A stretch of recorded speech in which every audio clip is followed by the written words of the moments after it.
আমরা মোকামবেড়িয়া থেকে খাওয়া দাওয়ার পরে বেরিয়ে আমরা যাচ্ছি শ্মশানে।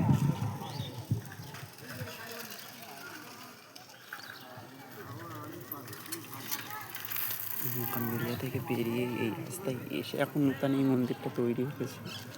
কি মন্দির জানি না এটা।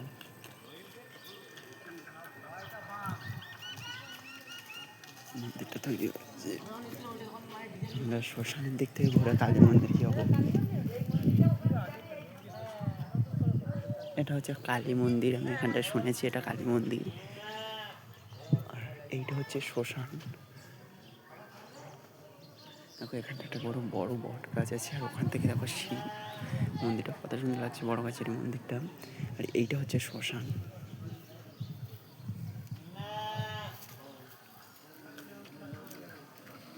এইটা হচ্ছে শ্মশান। আর এই ধারেও একটা আছে শ্মশান, ওটা একটা শ্মশান, এ ধারেও একটা শ্মশান আছে। শ্মশানটা হচ্ছে এই।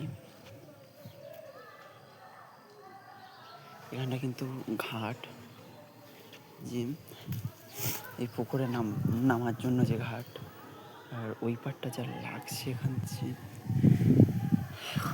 ওই পাড়টা কতটা সুন্দর লাগছে তোমরা দেখো, অবশ্যই বলবে কতটা সুন্দর লাগছে বড়গাছারি মন্দিরটা। এই যে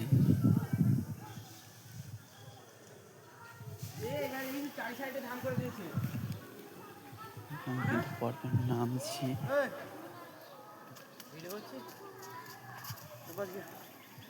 কতটা সুন্দর লাগছে। এটা কালী মন্দির তৈরি করেছে এখন, তাহলে এই মন্দিরটা তৈরি করেছে বছর। আর এটা কিন্তু শ্মশান।